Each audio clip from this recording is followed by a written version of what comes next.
Para quem acompanha o meu Instagram lá, viu que recentemente eu andei viajando entre São Paulo e Minas Gerais. E aí nessas andanças eu descobri um movimento de empresários. Esses empresários se organizaram para ampliar o agroturismo em uma região linda chamada Serra dos Encontros, que está revolucionando o cenário do vinho nacional.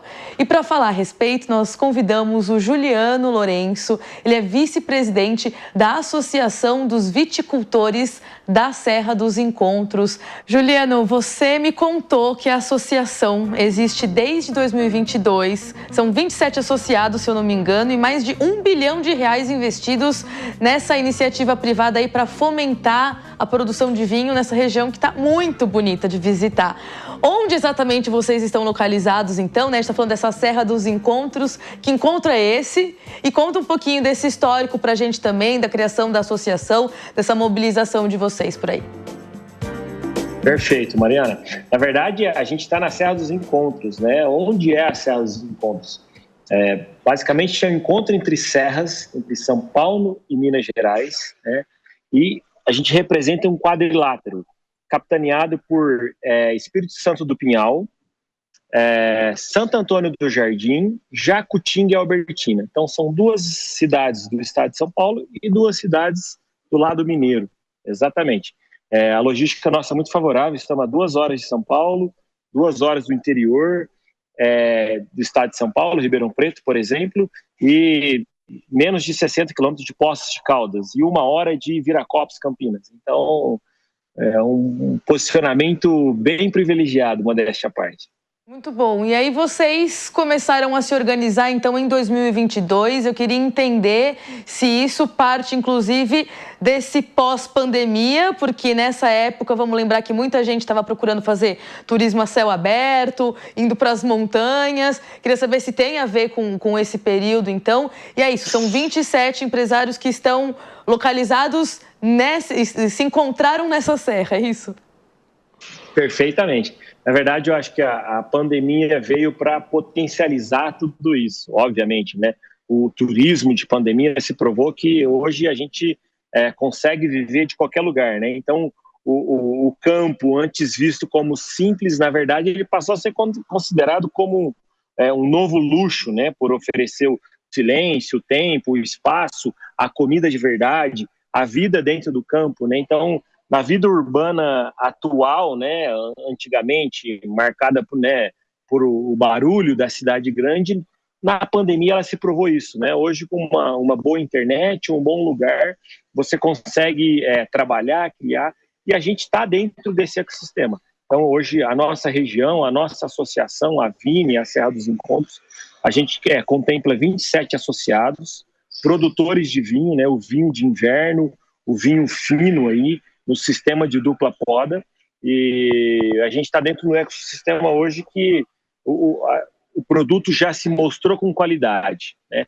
O vinho é uma bebida muito social, e como é que a gente consegue aconselhar esse estilo de vida, né, junto com um sistema agrícola de uma bebida de alta qualidade, e você considerar esses dois mundos, né?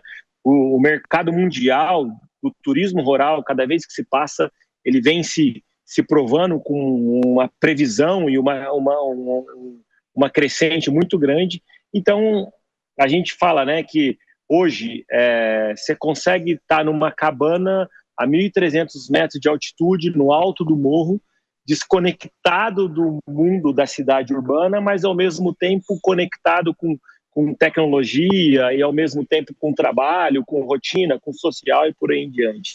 Então, hoje a gente vive esse momento do turismo rural associado a essa busca por natureza, por paz, muito legal. E para isso que eu fui aí nessa região, procurando exatamente esse meio termo. Agora, a gente está vendo aí na tela, inclusive, né? A associação produziu mais de 500 mil garrafas em 2025 e você trouxe isso, né? Vinhos de inverno, porque aí o pessoal pode falar, ué, mas é São Paulo, é Minas? A gente está falando de altitudes, né? 1.300 metros de altitude, por exemplo. Então, conta um pouquinho também dessa descoberta do vinho nessa região, que inclusive já tinha uma ou outra vinícola, mas agora tem uma força, né? Tem uma robustez até pela própria associação, né? Sem dúvida.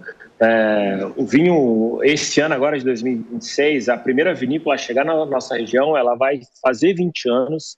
20 anos dentro da viticultura é nada, né? É algo muito recente, muito principiante. Então, a pandemia acelerou esse processo. Então, desses 27, a maioria vieram de 2019 para cá. Então, a gente deu esse boom, deu essa estourada. E o que acontece? A gente trabalha no sistema de dupla poda. Então, a gente dispensa a nossa safra de verão, né? A gente faz uma poda de produção ali para quê? Para a gente poder colher esse vinho, essa uva nossa, para produzir o vinho de inverno. Porque as variedades nossas são variedades provenientes de fora, então a gente quer chegar mais perto desse cenário dos vinhos europeus, dos vinhos da Europa, do clima da Europa, do clima americano, do clima da América do Sul. Então, nesse sistema de dupla poda, a gente consegue ter esse cenário mais próximo do que já existe lá fora. Então, a gente descarta basicamente uma safra e concentra toda a energia, toda a qualidade nesse vinho nosso colhido no inverno, mais precisamente em julho e agosto. E aí a gente não está falando só da produção da uva e da produção do vinho em si, mas uma das vinícolas que eu visitei começou empreendendo nisso, né, olhando mais para o campo, e aí viu a oportunidade de abrir hospedagem, construir adega, trazer essa experiência mesmo imersiva para o turista, né, de inclusive poder encontrar garrafas e rótulos que não se vende, por exemplo, em lojas, internet, tem que ir lá para visitar, para ter essa experiência. Como que vocês têm visto, então, essa ampliação do empreendedorismo mesmo, né? Porque não é só o campo por si só, o que já é muita coisa, obviamente, mas é a extensão também desse negócio, né? Exato. É chover no molhado falar de experiência, né? A gente está, todo mundo hoje, cada vez mais sabendo do turismo de experiência. Mas, basicamente, é isso. Então, a agricultura é o forte, o agro nosso é o que, nos norteia aqui. Mas a gente consegue agregar com isso, não só com vinho, né? Então, eu vender puramente garrafas é uma coisa. Agora, eu vender o turismo de experiência em volta do enoturismo é outra história. Curiosamente, Mendoza, existe um estudo em 2023, eles venderam 50 milhões de dólares na venda de garrafa do vinho, mas o enoturismo faturou 1,3 bilhões de dólares. Então, assim, o retorno ele é muito curto pensando puramente na venda de garrafa. Mas quando você agrega o turismo, a hospedagem, a experiência do café, do vinho, do passeio a cavalo, da apicultura, do azeite, então todo esse ecossistema, você consegue antecipar esse investimento que você fez na agricultura e, consecutivamente, né, trazer esse retorno mais rápido. Então, hospedagem, todo esse boom por fora, não somente a bebida em si.